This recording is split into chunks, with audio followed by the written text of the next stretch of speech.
Hello everybody, welcome back to my channel where we talk about skincare, grooming, and sometimes hair, so if that sounds like your thing, make sure you are subscribed. Also, come and follow me on Instagram where I post a lot of stuff you're not gonna see here on YouTube. Today I just wanted to share a few more tips, tricks, hacks as we like to call them on YouTube, that can really elevate your skincare routine and the way that you use your products in particular. I find that a lot of us, including myself, use our skincare wrong, use too much of it, and it can be a waste of products. So a few of the points I'm going to talk about today is how to apply some of your products properly, as well as prevent breakouts, and certain techniques and little things I like to do. So let's just get on with it. First tip is that I personally like to pat in my skincare rather than rub. And I think you would have noticed that in my videos. I do a lot of this, the piano tap, a lot of like the long tap, and a lot of this kind of patting, along with a very gentle rub depending on the product.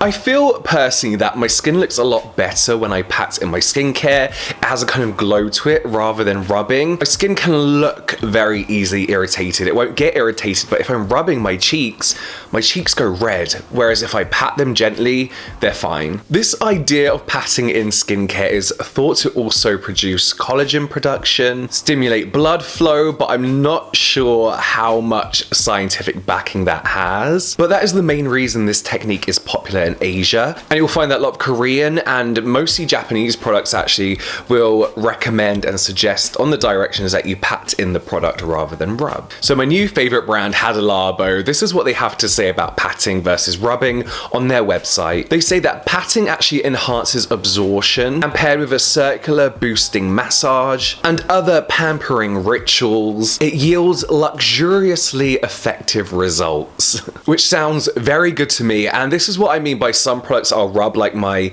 cleansing balm and my cleansers, but very gently, because these products just help your fingers glide over your face. But yeah, if I do a whole routine of rubbing, my skin looks a little bit red and bothered after. If I patted my whole routine, I just have this healthy looking plump glow to my skin. My next trick almost is how to make the most out of your sheet mask. I always find sheet masks are fun for about 5 minutes. I prefer them over a wash off mask, but most of the time I am in the mood, and I can use them for about 4 to 5 times a week. I love them so much. I kind of just see them as like a serum stage though, because they are covered in a serum or ampoule, and that's why I love making the most of the juices that it's in the serum that your sheet mask is soaked in. So I personally love the masks that come in 2 parts, so your top half and your bottom, especially guys with facial hair, because I could use the top bit to cover all the necessary exposed skin, then use the second bit to put on my neck. I'm really trying to concentrate on moving products down to my neck and trying to,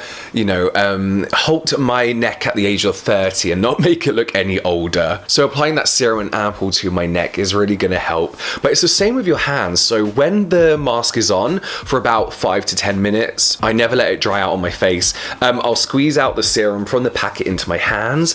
I'll just rub that all over my hands, sometimes down my arms as well. But obviously hands show age, so I'm also trying to give them everything I give my face, basically. But ladies, if you don't have facial hair, which I'm guessing a lot of you don't, what I do is leave the sheet mask on your whole face for 5 minutes, take it off, move it down to your neck, leave it for another 5, take it off, and then pat gently into the skin. As I mentioned, sometimes I can't be bothered to do a sheet mask, so I'll do a really quick cotton pad mask. They are minimal effort, but really, really effective, especially if you have patches of dry skin, irritated skin, inflamed, angry looking skin, and if your skin just needs a boost of like liveliness, if your skin's looking dull. It's like 5-minute cotton pad mask can really help. So super simple, all you do is take a cotton pad, soak them in your toner and place them on areas where your skin needs a bit of a pick-me-up. Leave for 5 minutes, lift up the cotton pads, tap them around your skin so you get all that toner, then pat in your toner as usual. These are pretty much like the little point masks that loads of brands do, like Cosrx, Purito. But yes, very soothing in summer. You can pre-make these cotton pads soaked in your toner, leave them in like a sandwich bag, Ziploc bag in your fridge, pull them out the fridge when you need them and put them on your irritated, hot dry, sunburnt skin. Really cheap, really affordable. You can do this with green tea instead of toner if you want as well. We've been applying eye cream wrong. Well, I have anyway, and I've been showing it completely wrong in all my videos.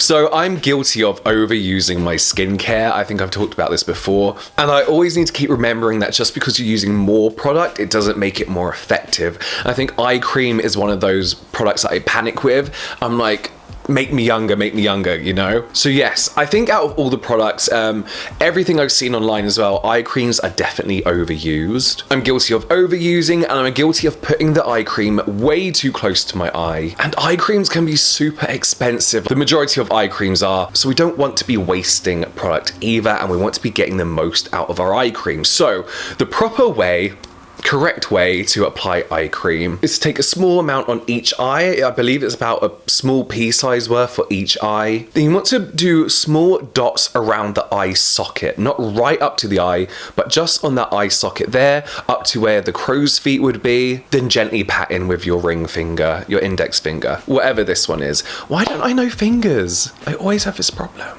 Then yeah, gently pat, be patient with this because it could take a little while to rub in. You know what, it doesn't need to go on your eyelid either, which is something I always did. I was like, this whole area. But yes, now hopefully you can see your eye creams up to their use by date. Another thing I'm guilty of is using too much moisturizer when I feel like my skin needs more moisture. Again, this is another thing that not only is it a waste of money and a waste of your product, but it can also really irritate your skin and break you out. Using too much moisturizer can result in clogged pores and generally just make our skin look like a greasy mess. So this is what I do, and I'm pretty sure I'm not alone on this, but I'll apply my moisturizer and then I'll layer up that moisturizer. I'll apply more where I think my skin is a lot drier, or if my skin is particularly dry or dehydrated, I'll use a lot of moisturizer, thinking my skin is going to soak it all up. But using more of your moisturizer doesn't provide the skin with more moisture. Using more of your moisturizer doesn't have the same effect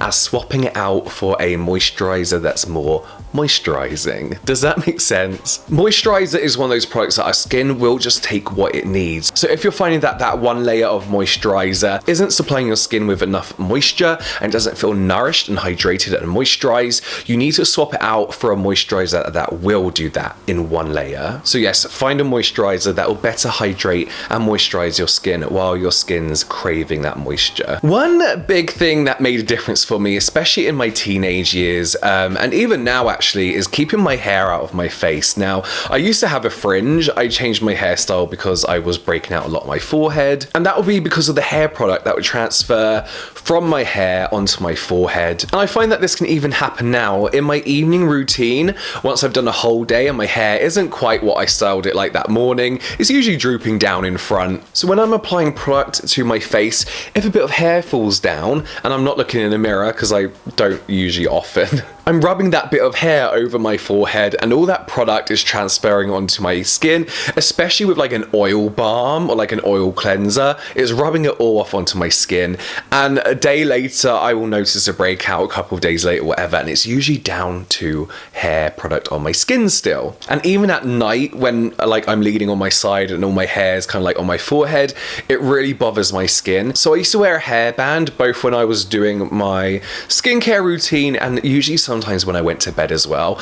But I would find that it would actually like tug at my hair, it kind of hurt a little bit. I'm pretty sure it's like receding my hairline. So more recently, I discovered these things. These are super cheap. Basically like bits of Velcro, I guess. I don't know. But these stick in your hair with literally no effort, no irritation, no tugging, no pulling. And unlike hairbands, scrunchies, hair ties, they don't leave that kink in your hair and they stay put in your hair, so you can even sleep with these in and just keep the hair out the way. Even better, they barely ruin your hairstyle as well. I mean, I wouldn't do it first thing in the morning, but yeah, they're pretty good, and I really like these. I think these were £2, super cheap. I have these in pink and black pink. So yes, these are great for keeping your hair contamination free. So yeah, I know these have been around for ages, but I feel like I just discovered them and I love them. So those are some of my tips and tricks. I'm sure I'll come across more and remember more, but as always, my videos are an open discussion, and in particular in this discussion, I want you to share your tips and tricks as well down below. Little things you do that have really elevated your skincare routine. But that is it from me now, guys. I will see you next time.